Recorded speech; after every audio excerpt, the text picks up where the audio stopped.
Hello, स्वागत है आपका कॉमिक्स की दुनिया में। और आज हम पढ़ने वाले हैं डार्क टेल्स की एक और नई कहानी जिसका नाम है सजा। राहुल साधारण बालकों के मुकाबले थोड़ा ज्यादा शैतान था। उसकी शैतानी के कुछ नमूने देखिए। बिल्ली को वो पत्थर मारता है, म्याऊ। मोहल्ले के घूमने वाले कोई भी जानवर उसके प्रकोप से बचे नहीं थे। तड़ाक। अन्य बालकों का खेल बिगाड़कर भी उसे खुशी होती। तीनों विकेटें गई। पेड़ पौधों को क्षति पहुंचाकर भी उसे आनंद मिलता। यह गया जड़ से। उसकी शैतानी कभी कभी बखेड़ा भी खड़ा कर देती थी। तुम्हारे बेटे ने मेरा पौधा तोड़ दिया, मैं इसका सिर फोड़ दूंगा। उसकी माँ कहती है, मैं खुद इस शैतान को सजा दूंगी भाई साहब, आप मुझसे अपने नुकसान के पैसे ले लीजिए। वो आदमी कहता है, ठीक है, मैंने वो पौधा 20 रुपए का खरीदा था। तभी माँ ने घर में लाकर उसे समझाया, जानवर और पेड़ पौधों को नुकसान पहुंचाना अच्छी बात नहीं होती राहुल। अगर दोबारा ऐसी गलती की तो मैं तुझे मार दूंगी। वो कहता है, मुझे पकड़ पाओगी तभी तो मारोगी। ठहरो शैतान, उफ। उसी शाम वो खेलता हुआ स्थानीय चर्च में जा पहुंचा। यहाँ तो फूल ही फूल है। एक क्वेरी में बड़े बड़े सुर्ख गुलाब देखकर उसकी आंखें चमकने लगी। वहां पे लिखा था, फूल तोड़ना सख्त मना है, लेकिन वो तो शैतान है। वो कहता है, अपन को कुछ मना वना नहीं है भाई। उसने कुछ फूल तोड़कर जेबों में भरे। तभी माली आता है और ये इस बात कर रहा अपने आप से, इन फूलों को माँ को दे दूंगा, वह खुश हो जाएगी। वो माली आता है, कहता है, ए फूल क्यों तोड़ रहे हो? तभी वो भागने लगता है, कहता है, मैं बहुत तेज दौड़ता हूँ, तुम मुझे पकड़ नहीं सकते। वो आदमी कहता है, ठहर जा बदमाश।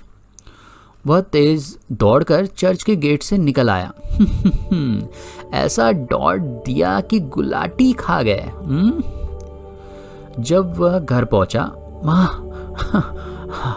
माँ कहती है, कहाँ से दौड़ा आ रहा है? फिर कोई शैतानी करके आए हैं?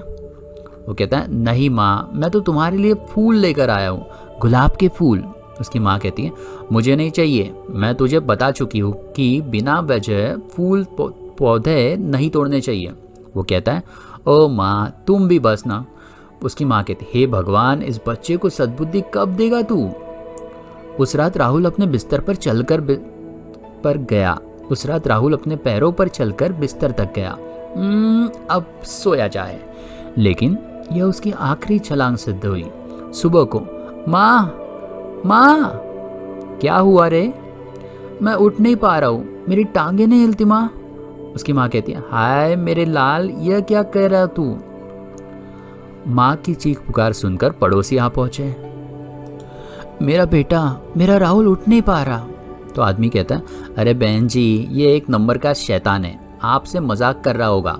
तो वो कहता है, नहीं अंकल, सुबह सुबह मैं मजाक नहीं कर रहा हूँ, मेरी टांगे बिल्कुल हिल नहीं रही है। तो दूसरा आदमी कहता है, मामला सचमुच गंभीर है, इसे अस्पताल ले जाओ बहन जी। अस्पताल में डॉक्टर कहता है, मैंने राहुल का अच्छी तरह चेकअप कर लिया है बहन जी, उसका निचला धड़ बिल्कुल बेजान हो चुका है। उसकी माँ कहती है, मगर कैसे डॉक्टर? कोई एक्सीडेंट नहीं हुआ, कोई चोट नहीं लगी?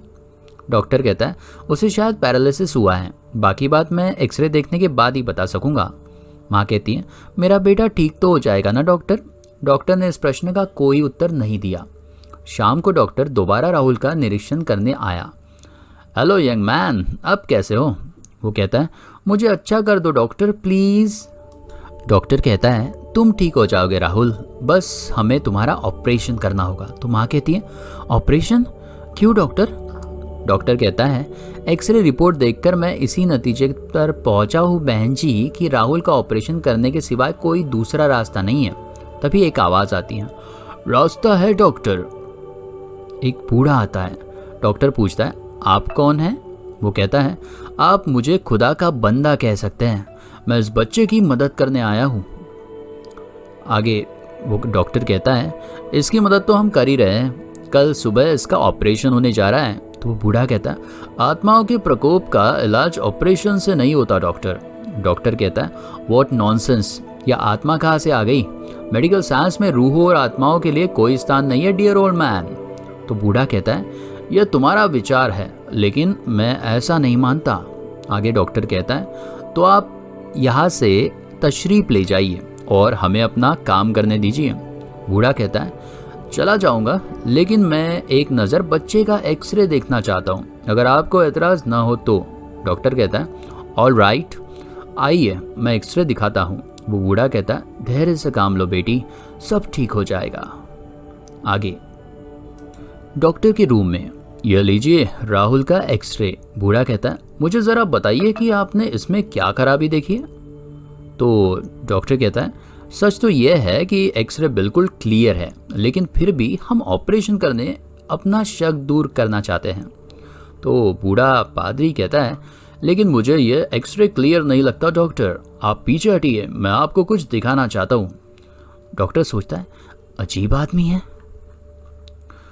खुदा बाप, मैं विनती करता हूँ कि उस राज से पर्दा हटा दे जो सिर्फ तू जानता है। डॉक्टर सोचता है, ओह यह व्यक्ति सनकी है। तभी डॉक्टर की नज़रें एक्सरे पर पड़ी। ओह नो, ये मैं क्या देख रहा हूँ। मैं अभी समझा देता हूँ। बूढ़ा आगे कहता है, यह आत्मा की पकड़ है डॉक्टर, अब बोलो तुम्हारी मेडिकल साइंस में इसका स्थान है या नहीं। डॉक्टर कहता है, मेरी कुछ समझ में नहीं आ रहा। अगले ही पल स्क्रीन पर एक वृद्ध का चेहरा दिखाई दिया। वो चेहरा कहता है, मैं उसे माफ नहीं कर सकती, उसने मेरे फूलों को नुकसान पहुंचाया है। तो पादरी कहता है, यह मदर ट्रेसी है डॉक्टर। डॉक्टर कहता है, हे भगवान, क्या मैं सचमुच एक आत्मा को देख रहा हूँ।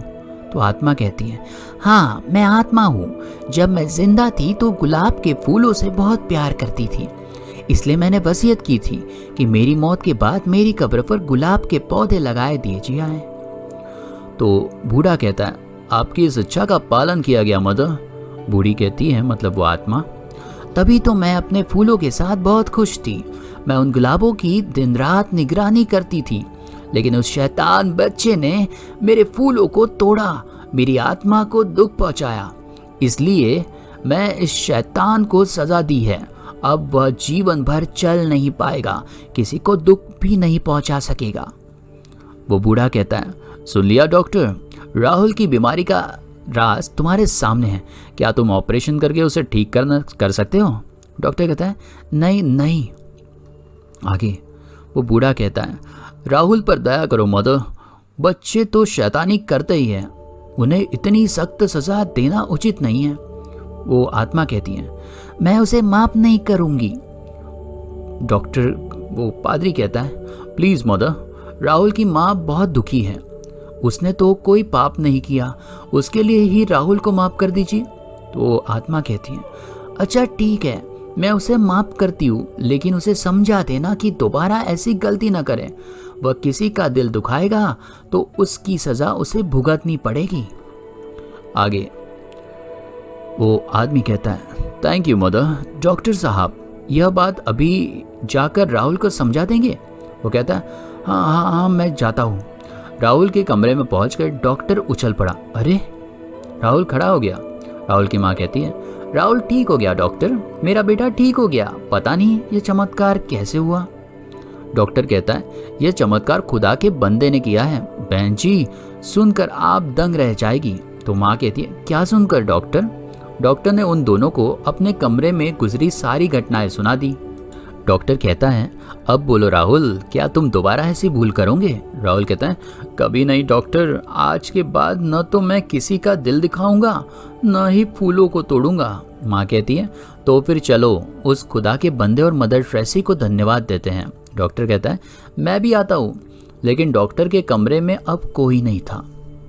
वो माँ कहती है, कहा गया वह खुदा का बंदा। डॉक्टर कहता है, शायद मदर ट्रेसी की आत्मा के साथ वह भी गायब हो गया।